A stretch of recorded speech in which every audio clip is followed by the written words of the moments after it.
바로 오늘의 주인공은 중세와 근대를 거쳐 무려 600여 년간 거대한 제국을 다스린 합스부르크 가문입니다. 와우.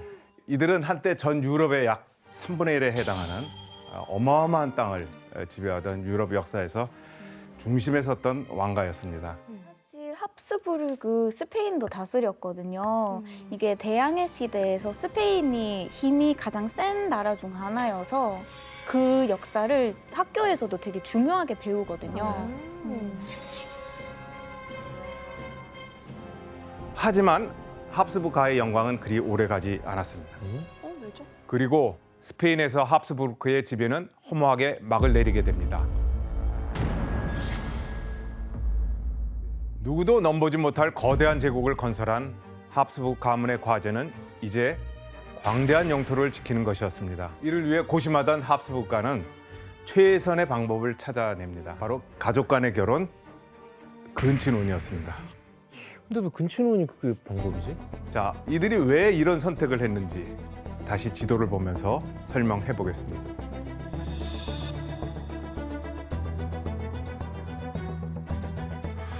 예, 합스부르크 가문의 본거지는 원래 오스트리아였다고 말씀드렸죠? 근데 새롭게 얻은 스페인과의 거리가 어떻습니까? 멀어요. 멀죠. 많이 멀어요. 예, 굉장히 떨어져 있습니다. 그래서 한 명의 왕이 이 오스트리아와 스페인을 동시에 다스리는 건 쉬운 일이 아니었습니다. 게다가 숙적 프랑스는 이제 신성 로마 제국의 그 유력 제후들과 반 합스부르크 동맹을 맺고 합스부르크를 위협하는 그런 상황이었어요. 자, 이런 상황에서는 이제 오스트리아든 스페인이든 왕이 자리를 비우는 건 너무나 위험한 일이었겠죠. 그래서 칼 5세는 스페인, 네덜란드, 이탈리아 내의 영토를 자기 아들인 펠리페 2세에게 물려주게 됩니다. 그리고 이 오스트리아와 그 일대는 자신의 동생인 페르디난드 1세에게 물려주게 되죠.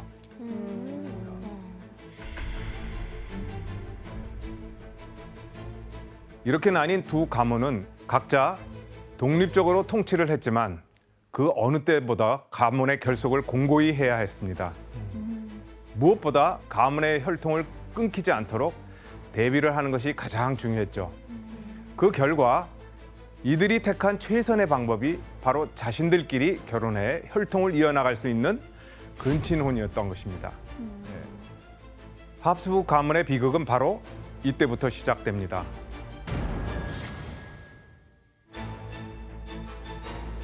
이때 오스트리아 합스부르크 가문은 유럽 한가운데 있었기 때문에 유럽의 여러 가문들과 이 결혼을 할 수 있었어요. 하지만 스페인의 경우에는 프랑스를 사이에 두고 다른 유럽 가문들과의 교류가 쉽지 않았습니다.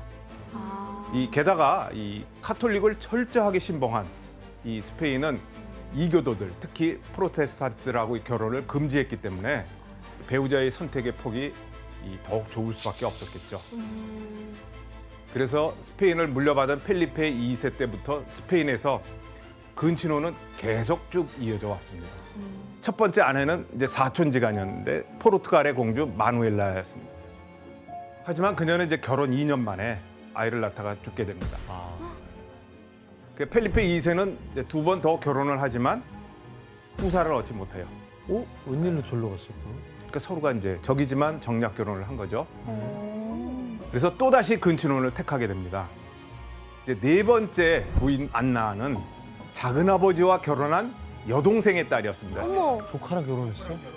즉 펠리페 2세에겐 조카였던 거예요. 너무 이상한데?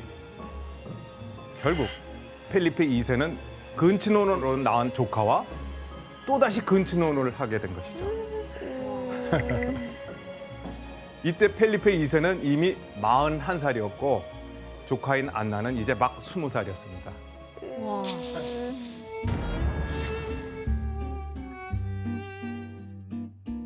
그 중에서도 이제 예술 작품으로 형상화되어서 이제 후대까지 비극의 주인공이 된 인물이 있습니다. 이 인물은 펠리페 2세와 사촌지간이었던 첫 번째 아내 마누엘라 사이에서 태어난 돈 카를로스라는 인물입니다. 이 베르디의 오페라 돈 카를로와 이제 실러의 돈 카를로스라는 이 작품 속에 나오는 실제 인물입니다. 작품이 있는 줄 알았는데 실제 주인공이 있는 줄 몰랐어요. 실제 주인공입니다. 사실 돈 카를로스는 친모인 마누엘라가 죽음과 맞바꾼 이런 아들이었지만 별로 건강하게 태어나지 못했습니다. 돈 카를로스의 초상화를 살펴보면 엿볼 수 있는 특징이 있는데 뭘까요? 저기 주걱턱이랑 입술 튀어나온 거 보여요. 또 그거 외에 또 다른 특징이 있습니다. 배가 좀 나왔나? 네, 배가 나온 거. 또 다른 거 한번 유심히 보면 어떻습니까? 다리가 가늘어요? 예, 다리가 좀 그렇죠? 예, 바로 다리에 이상이 있었습니다. 다리 왜요? 자, 당시 스페인 주재 오스트리아 대사는 이 돈 카를로스의 오른쪽 다리는 왼쪽 다리보다 짧다고 기록을 하고 있습니다. 그리고 돈 카를로스의 이 약간 말을 더듬는데 어떤 면에서는 이제 7살짜리 어린아이의 지능을 갖고 있었다는 기록도 남아 있습니다. 심각한데. 1968년 23살의 나이로 방 안에서 사망했습니다. 그러면 펠리페 2세 뒤를 이어 왕위는 누가 있습니까? 그 결과는 펠리페 2세의 이 3명의 아내가 죽고 외아들 돈 카를로스도 죽은 지 이제 10년 후에 조카와 4번째 결혼을 했던 펠리페 2세는 드디어 아들을 얻게 됩니다. 야하. 그가 바로 펠리페 3세입니다. 하지만 펠리페 3세는 아버지처럼 막강한 왕권을 가지고 있지 않았습니다. 정치에 관심이 없던 펠리페 3세는 신하에게 권력을 일임하고 스페인 통치에 속을 했습니다. 왕권이 불안해지자 스페인 합스부르크 가문은 또다시 선택한 게 있습니다. 바로 왕권을 공고히 하기 위해 다시 근친혼을 선택한 거죠. 그의 결혼 상대는 바로 작은 할아버지였던 페르디난드 1세의 손녀 마르가리타입니다. 6촌뻘 4촌 사이가 부부가 된 거예요. 희한하네. 그리고 그들 사이에 난 아들이 펠리페 4세입니다. 펠리페 4세 때 스페인계 합스부르크 가문의 결혼은 더 정략적으로 이제 변해가게 됩니다. 왜냐하면 오랫동안 숙적이었던 프랑스가 점점 국력이 강해졌던 겁니다. 이에 대비하기 위해서 펠리페 4세는 23살의 나이에 이 프랑스 왕가의 공주와 이제 정략 결혼을 합니다. 하지만 그녀는 대를 이을 아들을 낳지 못하고 세상을 떠났습니다.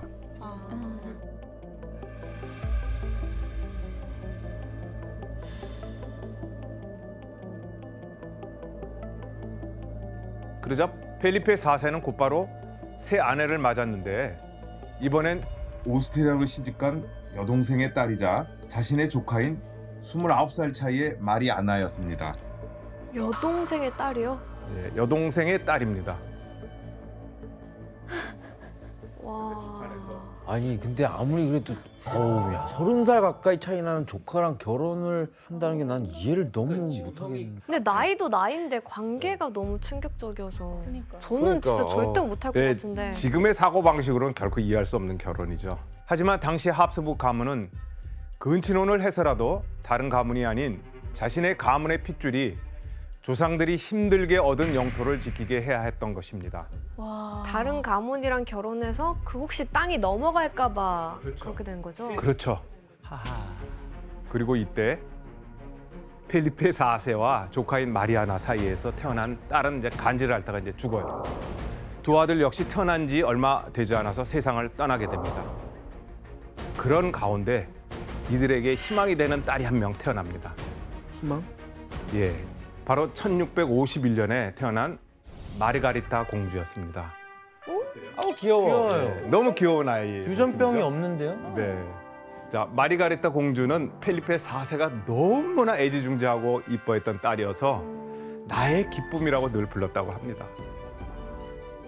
하지만 이제 왕손이 귀했던 펠리페 4세는 마르가리타 공주의 삼촌뻘인 오스트리아 레오폴드 1세 황제와 일찌감치 결혼시키기로 약속을 해두었습니다.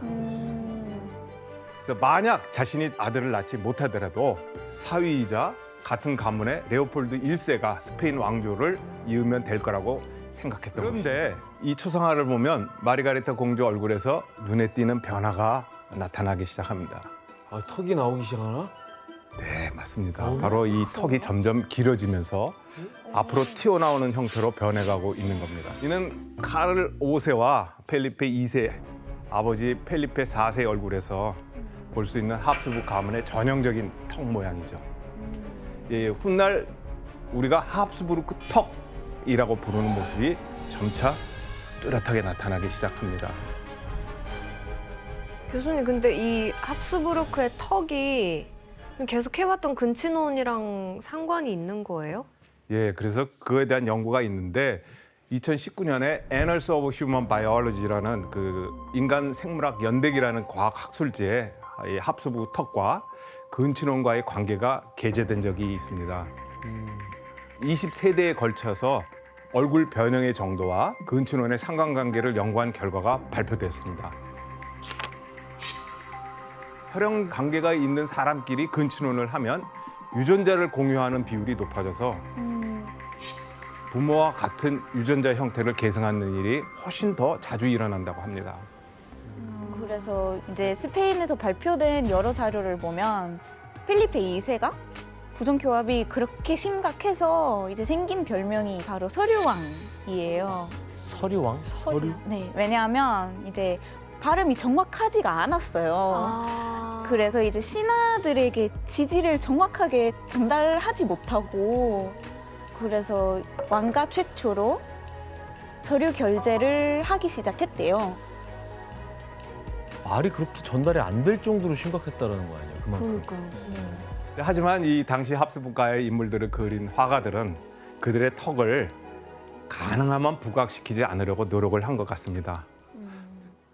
특히 당대 최고의 스페인 화가 벨라스케스는 공주의 턱을 최대한 드러나지 않도록 노력을 했어요.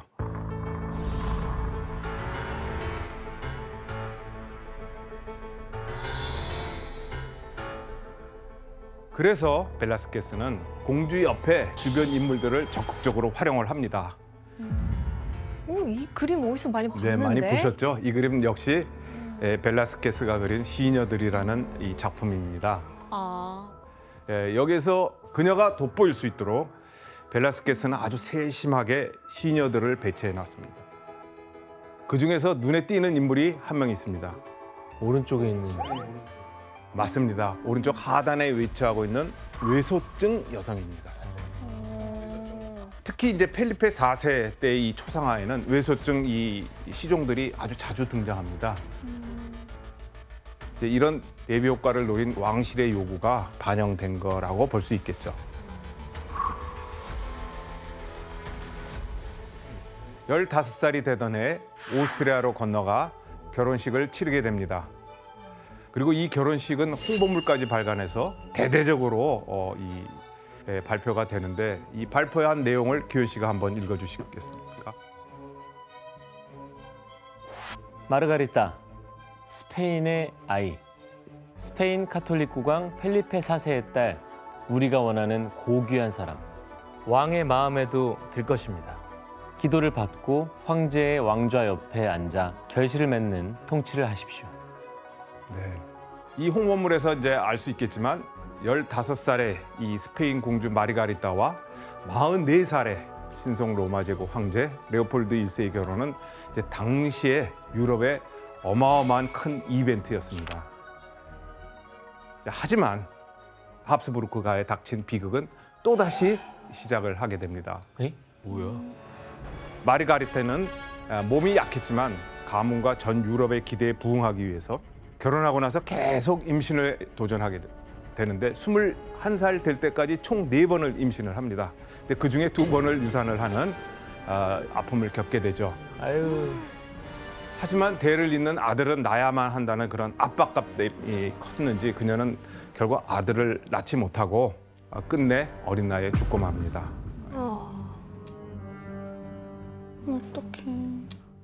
교수님 이게 근데 비극이 턱에 이런 것도 있지만 어쨌든 목숨에도 관련이 있는 것 같아요. 이렇게 단명하는 게. 예, 그렇죠. 네. 그래서 2009년 그리고 2018년 각각 이제 스페인과 미국의 대학 연구팀에서도 이 합스부르크 가문의 근친혼이 이들의 수명과 어떤 연관관계가 있는지를 밝히려고 했어요. 와.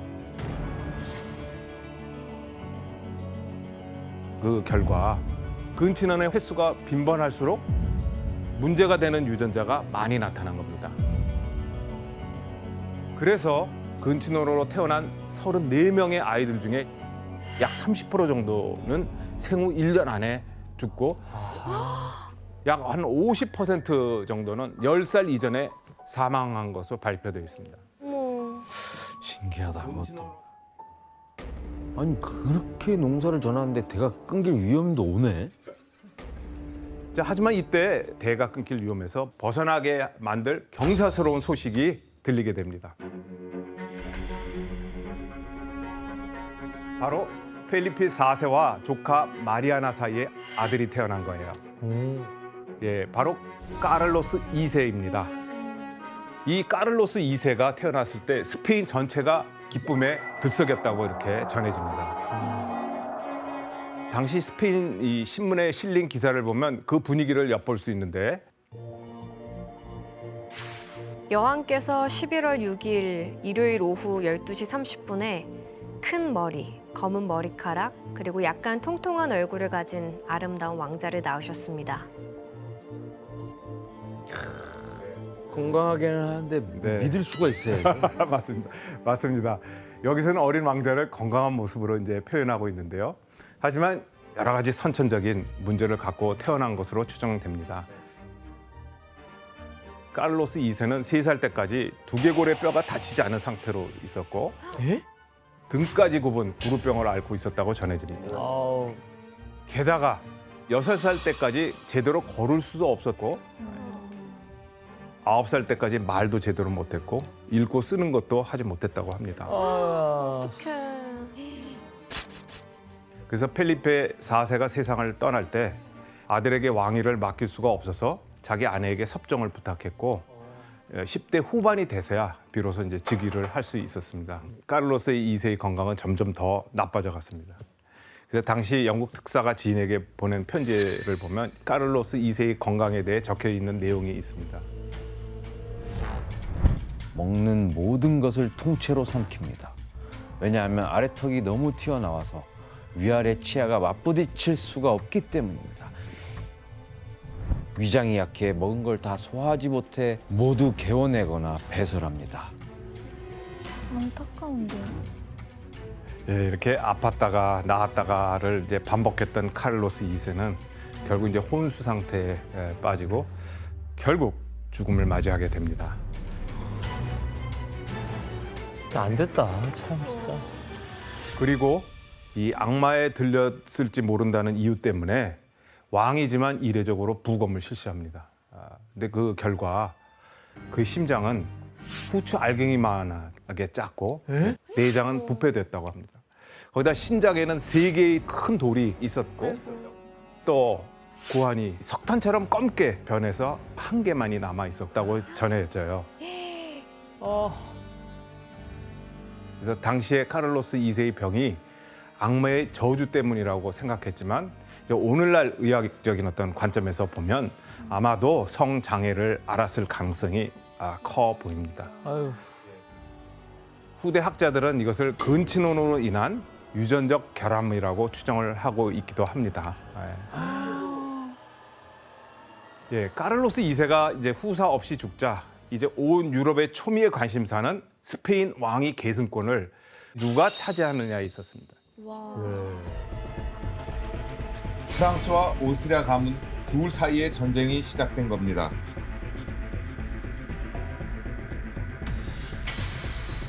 오스트리아는 주변 국가들과 연합하여 약 10여 년간 프랑스와 왕위 계승 전쟁을 벌이지만 스페인 왕위는 끝내 프랑스 부르봉 왕가에게 넘어갔습니다. 아유. 이로써 스페인에서 합스부 왕가의 지배는 막을 내리게 됩니다.